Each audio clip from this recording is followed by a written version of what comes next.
ನಗುತ್ತಾ ಬಾಳು ನೀನು 100 ವರ್ಷ ಎಂದು ಹೀಗೆ ಇರಲಿ ಇರಲಿ ಹರುಷ ಹರುಷ ಅಂತ ಹೇಳ್ತಾ ರಾಜ್ಕುಮಾರ್ ಹೇಳಿದ್ದೀವಿ.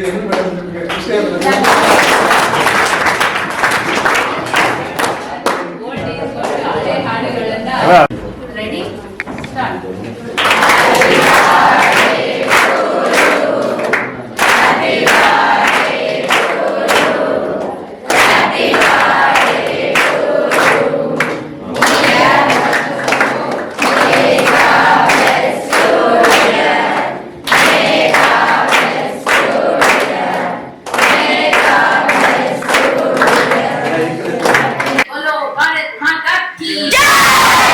ಸರ್ಕಾರಿ ಶಾಲೆಗಳನ್ನ ಗುರುತಿಸಿ ಸರ್ಕಾರಿ ಶಾಲೆನಲ್ಲಿ ಮಾಡಬೇಕು ಅಂತಂದ್ಬಿಟ್ಟು ಈ ಕಾರ್ಯಕ್ರಮವನ್ನ ನಮ್ಮ ಶಾಲೆನಲ್ಲಿ ಹಮ್ಮಿಕೊಂಡಿದ್ದಾರೆ. ಮೊದಲಿಗೆ ಕಿಶೋರ್ ಅವ್ರಿಗೆ ನಮ್ಮ ಶಾಲೆಯ ಪರವಾಗಿ ವಿದ್ಯಾರ್ಥಿಗಳ ಪರವಾಗಿ ಜನ್ಮದಿನದ ಶುಭಾಶಯಗಳನ್ನು ತಿಳಿಸುತ್ತೇನೆ. ಹಸಿರಾಗಿರ್ಲಿ ಅಂತಂದ್ಬಿಟ್ಟು ದೇವರಲ್ಲಿ ಪ್ರಾರ್ಥನೆ ಮಾಡ್ಕೊಳ್ತಾ ಖುಷಿಯಾಗಿ ಆರೋಗ್ಯದಿಂದ ನೆಮ್ಮದಿಯಾಗಿ ಜೀವನವನ್ನ ಕಂಡುಕೊಳ್ಳಿ ಅಂತ ಹೇಳ್ಬಿಟ್ಟು ಕಾರ್ಯಕ್ರಮವನ್ನ ಕಡಿಮೆ ಅವಧಿಯಲ್ಲಿ ಹಮ್ಮಿಕೊಂಡಿದ್ದೇವೆ. ನನ್ನ ಬಹುದಿನಗಳ ಸ್ನೇಹಿತ ಜೀವದ ಗೆಳೆಯ ಕೇಸರಿ ಶಂಕರ್ ಅವರು ಅವರೇನೆ ನಿನ್ನೆ ಬೆಳಿಗ್ಗೆ ನಮ್ಮ ಹುಡುಗಂದು ಬರ್ತ್ಡೇ ಇದೆ, ಕಲಿಕಾ ಪರಿಕರಗಳು ಕೊಟ್ಟಿದ್ವಿ, ಈಗ ಅದೇ ಮಾಡೋಣ ಅಂತ ಅಂದ್ಕೊಂಡಿದ್ದೀವಿ ಅಂತಂದರು. ಸೊ ಭಾಳ ಸಂತೋಷ ಆಯಿತು. ಸೊ ಮೇಡಮ್ ಈಗಾಗಲೇ ಹೇಳಿದ್ದಾರೆ, ಬರ್ತ್ಡೇಗಳನ್ನು ದೊಡ್ಡ ಮಟ್ಟದಲ್ಲಿ ಬೃಹತ್ ಮಟ್ಟದಲ್ಲಿ ಉಳ್ಳವರು ಎಲ್ಲೇ ಒಳ್ಳೊಳ್ಳೆ ಜಾಗಗಳಲ್ಲಿ ಮಾಡ್ತಾರೆ. ಬಟ್ ಅದರಲ್ಲೂ ಕೂಡ ಈ ಒಂದು ಸಮಾಜದ ಬಗ್ಗೆ ಕಳಕಳಿ ಇರ್ತಕ್ಕಂಥವ್ರು, ಸಮಾಜದ ಬಗ್ಗೆ ಕಾಳಜಿ ಇರ್ತಕ್ಕಂಥವ್ರು, ಸರ್ಕಾರಿ ಶಾಲೆಗಳ ಬಗ್ಗೆ ಅಪಾರವಾಗಿರ್ತಕ್ಕಂಥ ಕಾಳಜಿ ಇರ್ತಕ್ಕಂಥವ್ರು ಇಂಥ ಪ್ರೋಗ್ರಾಮ್ ಅವ್ರ ಕುಟುಂಬದಲ್ಲೇ ಅವ್ರ ಅಣ್ಣ ಮೊನ್ನೆ ವರ್ಷ ಮೇಡಮ್ ಅವರು ಪದ್ಮಜ ಮೇಡಮ್ ಅವ್ರ ಅಣ್ಣ ಇವತ್ತು ಕಿಶೋರ್ ಅಂತ ಸಾಫ್ಟ್ವೇರ್ ಇಂಜಿನಿಯರ್ ಬೆಂಗಳೂರಲ್ಲಿ ಕೆಲಸ ಮಾಡ್ತಿದ್ದಾರೆ. ಅವರು ಕೂಡ ಅವ್ರ ಹುಟ್ಟುಹಬ್ಬವನ್ನು ನಮ್ಮ ಶಾಲೆಯಲ್ಲಿ ಮಾಡಬೇಕು ಅಂತ ನಿರ್ಧಾರ ಮಾಡಿ ಇವತ್ತು ನಿನ್ನೆ ಅಂದ್ಕೊಂಡ್ವಿ. ಕಾರ್ಯಕ್ರಮವನ್ನು ಅಚ್ಚುಕಟ್ಟಾಗಿ ಪ್ರತಿಯೊಬ್ಬರನ್ನು ಮನಸ್ಸಿನಿಂದ ಸ್ವಾಗತಿಸಿದಂತಹ ಗಂಭೀರ ಅವರಿಗೆ ಧನ್ಯವಾದಗಳನ್ನು ತಿಳಿಸುತ್ತಾ, ಈ ಕಾರ್ಯಕ್ರಮ ನಡಿಬೇಕು ಅಂತಂದ್ರೆ ಅವರೇ ಕಾರಣ ನೋಡಿ. ಸ್ನೇಹಿತರು ಅಂತಂದ್ರೆ ಫ್ರೆಂಡ್ಸ್ ಯಾವ ತರ ಮಾಡ್ಕೋಬೇಕು ಅಂತ, ನಮ್ಮಿಂದ ಅವ್ರಿಗೆ ಒಳ್ಳೇದಾಗಬೇಕು, ಅವರಿಂದ ನಮಗೂ ಒಳ್ಳೇದಾಗಬೇಕು. ಅದ್ರ ಜೊತೆ ಒಡನಾಟ ಆಗಿರುತ್ತೆ. ಮೋಸ್ಟ್ಲಿ ಫ್ಯಾಮಿಲಿ ಫ್ರೆಂಡ್ ತರನೇ ಅನ್ಸುತ್ತೆ ಅವರ ಒಡನಾಟ. ಆ ತರ ನೋಡಿದ್ರೆ ಹಾಗನ್ಸುತ್ತೆ. ಫ್ರೆಂಡ್ಸು ಅಂತಂದ್ರೆ ಆ ತರ ಮಾಡ್ಕೋಬೇಕು ಎಲ್ಲಾರು ಅಷ್ಟೇ. ಒಳ್ಳೆ ದಾರಿನಲ್ಲಿ ಒಳ್ಳೆ ಇದನ್ನ ತೋರಿಸುವಂತಹ, ಗುರಿಯನ್ನ ತಲುಪಿಸುವಂತಹ, ಸಮಾಜಕ್ಕೆ ಒಳಿತನ್ನ ಮಾಡುವಂತಹ, ನಾವು ಉದ್ಧಾರ ಆಗಿ ಅವರು ಉದ್ಧಾರ ಆಗುವಂತೆ ಬೇರೆಯವರನ್ನ ನೋಡಿಕೊಳ್ಳುವ ಹಾಗೆ ರೀತಿನಲ್ಲಿ ಸ್ನೇಹಿತರ ಬಳಗವನ್ನ ಪಡಿಬೇಕು ಅಂತಂದ್ಬಿಟ್ಟು ನೋಡಿ, ಇಷ್ಟು ವರ್ಷಗಳಿದ್ರು ಅವರು ಅನೋನ್ಯತೆಯನ್ನ ನಾವು ನೋಡ್ಬೋದು. ಭಾರತ ಮಾತೆಯನ್ನ ಅದು ಕನ್ನಡತಿ ಭುವನೇಶ್ವರನ ಮನದಲ್ಲಿ ಆರಾಧಿಸುತ್ತಾ, ವೇದಿಕೆ ಮೇಲೆ ಉಪಸ್ಥಿತಕ್ಕಂಥ ಎಲ್ಲ ಗಣ್ಯರನ್ನ ಸ್ಮರಿಸುತ್ತಾ, ಈ ದಿನ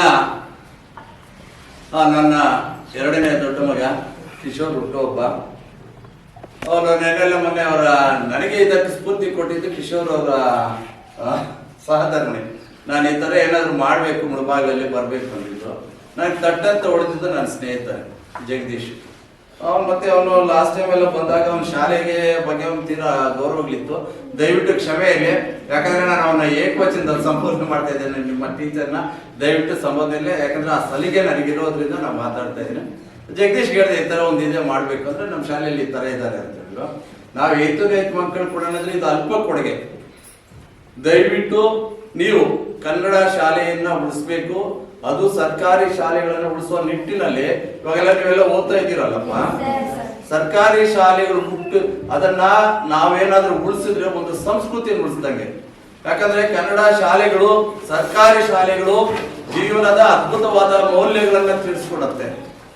ಯಾವುದೇ ಆಗ್ಲಿ ಸರ್ಕಾರಿ ಶಾಲೆ ಹುಡುಗ ಅಂದ್ರೆ ಅವನು ದೇಶದಲ್ಲ, ಜಗತ್ತಲ್ಲಿ ಎಲ್ಲಿ ಬೇಕಾದ್ರೂ ಅವ್ನು ಬದುಕಬಹುದು. ಯಾಕಂದ್ರೆ ಎಲ್ಲ ಅದರ ಏರಿಳಿತಗಳನ್ನ ಎಲ್ಲಾನು ಇವಾಗಲೇ ನಿಮ್ಗೆ ಕಲ್ಸ್ಕೊಟ್ಟಿರ್ತಾರೆ. ಇದಕ್ಕೆ ಇನ್ನ ಮುಂದಿಗೆ ಹೇಳ್ಬೇಕಂದ್ರೆ ಸ್ವಲ್ಪ ಬೌದ್ಧಿಕವಾಗಿ ನಿಮ್ಗೆ ಗ್ರಹಿಸೋ ಶಕ್ತಿ ಕಡಿಮೆ ಇರುತ್ತೆ. ದಯವಿಟ್ಟು ನಾವು ದೊಡ್ಡ ದೊಡ್ಡ ಶಬ್ದಗಳನ್ನ ಬಳಸಕ್ ಹೋಗಲ್ಲ. ಜೊತೆಗೆ ನಾವು ಹುಟ್ಟಿರ್ತಕ್ಕಂಥ ಪರಿಸರ, ನಮ್ಮ ಭಾಷೆ, ನಮ್ಮ ಸಂಸ್ಕೃತಿಯನ್ನ ನಾವು ಉಳಿಸ್ಬೇಕಾಗತ್ತೆ. ಇದು ನಮ್ಗೆ ಒಂದ್ ರೀತಿಯಾದಂತೆ ಇದು ಸಂವಿಧಾನ ಕೊಟ್ಟಿರ್ತಕ್ಕಂಥ ಒಂದು ಕರ್ತವ್ಯ ಹಕ್ಕುಗಳು ಯಾವ ರೀತಿ ಇರುತ್ತೋ ಅದೇ ರೀತಿ ಈ ಕರ್ತವ್ಯಗಳನ್ನ ನಾವು ನಿಭಾಯಿಸಬೇಕು. ನಾಳೆ ದಿವಸ ಹೆಚ್ಚಾಗಿ ಇಲ್ಲಿ ಕನ್ನಡ ನನ್ನ ಟೀಚರ್ಸ್ ಕೇಳ್ತಾ ಇದ್ದೆ, ಇಂಗ್ಲಿಷ್ ಮೀಡಿಯಂ ಕನ್ನಡ ಮೀಡಿಯಂ ಇನ್ನು ಸ್ವಲ್ಪ ಖುಷಿ ಆಯ್ತು. ದಯವಿಟ್ಟು ನಿಮ್ಮ ಈ ವಯಸ್ಸಿಂದಲೇ ಕನ್ನಡ ಸಾಹಿತ್ಯದ ಬಗ್ಗೆ ಒಲವು ತರಿಸ್ಕೊಳ್ಳಿ. ಕನ್ನಡ ಸಾಹಿತ್ಯ ಪುಸ್ತಕಗಳನ್ನು ಓದ್ರಿ. ವ್ಯಾಕರಣಗಳ ಬಗ್ಗೆ ದಯವಿಟ್ಟು ಗಮನ ಇರಿ. ನೀವು ನಿರ್ಗಳವಾಗಿ ಕನ್ನಡವನ್ನ ಮಾತಾಡಿದಾಗ ನಾವು ಯಾರಾದ್ರೂ ಇಂಗ್ಲಿಷ್ ಮಾತಾಡಿದಾಗ ಏನಪ್ಪಾ ಅಷ್ಟು ಪ್ಲೇಸ್ ಇದೆ ಇಂಗ್ಲಿಷ್ ಅಂತೀವಿ. ಅದನ್ನೇ ನಾವು ಕನ್ನಡದಲ್ಲೂ ಮಾತಾಡಿದ್ರೆ ಆ ಬೌದ್ಧಿಕ ಪ್ರೌಢಮೆ ಆ ರೀತಿ ಇರುತ್ತೆ. ದಯವಿಟ್ಟು ವ್ಯಾಕರಣಗಳ ಬಗ್ಗೆ ಗಮನ ಕೊಡಿ. ನೀವು ಕೆಲವು ಶಾಲೆಗಳಲ್ಲಿ ಏನ್ ಮಾಡ್ತಾರೆ ಅಂದ್ರೆ ಕನ್ನಡಗೆ ಅಂದ್ರೆ ಒಂಥರ ಅಸಡ್ಡೆ ತೋರಿಸ್ತಾರೆ. ಯಾವ್ದಾದ್ರು ರ್ಯಾಂಕ್ ಸ್ಟೂಡೆಂಟ್ ಬರ್ಬೇಕಂದ್ರೆ ಎಷ್ಟು ಬರ್ಬೇಕು ಮಾರ್ಕ್ಸ್? ನಮ್ಗೆ ಎಷ್ಟು ಬರ್ಬೇಕು? ಎಲ್ಲದ್ರಲ್ಲಲ್ವಾ? ಕನ್ನಡದಲ್ಲಿ ನಮ್ಗೆ 80 ಬಂದ್ರೆ ರ್ಯಾಂಕ್ ಸಿಗತ್ತಾ? ಹಾಗಿದ್ದಾಗ ನಾವೆಲ್ಲವನ್ನ ಸಮವಾಗಿ ನೋಡಿ ಅಧ್ಯಯನ ಮಾಡ್ಬೇಕಾಗತ್ತೆ. ದಯವಿಟ್ಟು ಮುಂದಿನ ದಿನಗಳಲ್ಲಿ ನೀವು ಸಹ ಬೆಳೆದು ದೊಡ್ಡವರಾದ್ಮೇಲೆ ಒಳ್ಳೆ ಜವಾಬ್ದಾರಿ ಸ್ಥಾನಗಳನ್ನ ಪಡೆಯುವುದಾಗ್ಲಿ, ಮತ್ತೆ ಅದೇ ಸಂದರ್ಭದಲ್ಲಿ ನಾವು ಓದಿರ್ತಕ್ಕಂಥ ಶಾಲೆಗೆ ಏನಾದ್ರೂ ಸಹಾಯ ಮಾಡುವಂತ ಬುದ್ಧಿ ನಮ್ಗೆ ಬೆಳೀಲಿ, ಇದನ್ನ ಆಶಿಸ್ತಾ ಇದ್ದೇನೆ. ಈ ದಿನ ನಮ್ಮ 2ನೇ ದೊಡ್ಡ ಮಗ ಕಿಶೋರ್ ಹುಟ್ಟುಹಬ್ಬದ ಶುಭಾಶಯಗಳು. ನಿಮ್ಮೊಂದಿಗೆ ಎಲ್ಲ ನಾವು ಆಚರಣೆ ಮಾಡ್ಕೊಳ್ಳೋಕೆ ತುಂಬಾ ಖುಷಿ ಪಡ್ತಾ ಇದ್ವಿ. ಜೊತೆಗೆ ನನ್ನ ಕೌಟುಂಬಿಕದ ಎಲ್ಲಾ ಸದಸ್ಯರು ಬಂದಿದ್ದಾರೆ. ಹಾಗೆ ಹೇಳ್ತಾ ಇದ್ರು, ನಮ್ದು ಅವಿಭಕ್ತ ಕುಟುಂಬ, ನಾವೆಲ್ಲ ಒಂದ್ ಕಡೆ ಸೇರಿದ್ರೆ ನಾವ್ ಯಾರನ್ನ ನೆಂಟರು ಕರೆಯಂಗಿಲ್ಲ. ನಾವೇ 85 ಜನ 90 ಜನ ಆಗ್ತೀವಿ. ಆರಾಮಾಗಿ ಒಂದು ಕಾರ್ಯಕ್ರಮ ನಾವು ಮಾಡ್ಕೋಬಹುದು. ನಾವ್ ಯಾರು ಬೇರೆಯವ್ರು ಕರೆಯಂಗೇ ಇಲ್ಲ. ಆದ್ರೆ ನಾವು ಹುಟ್ಟಿರತಕ್ಕಂತ ಪರಿಸರ ಹೆಂಗಿದೆ ಅದೇ ರೀತಿ ಅವಿಭಕ್ತ ಕುಟುಂಬದಲ್ಲಿ ಇರೋಣ. ಈಗ ಸಣ್ಣ ಪುಟ್ಟದಕ್ಕೆಲ್ಲ ಅಣ್ಣ ತಮ್ಮರು ಕಿತ್ತಾಡೋದು ಅದು ನೋಡ್ತಾ ಇದ್ರೆ ಬೇಸರ ಆಗುತ್ತೆ.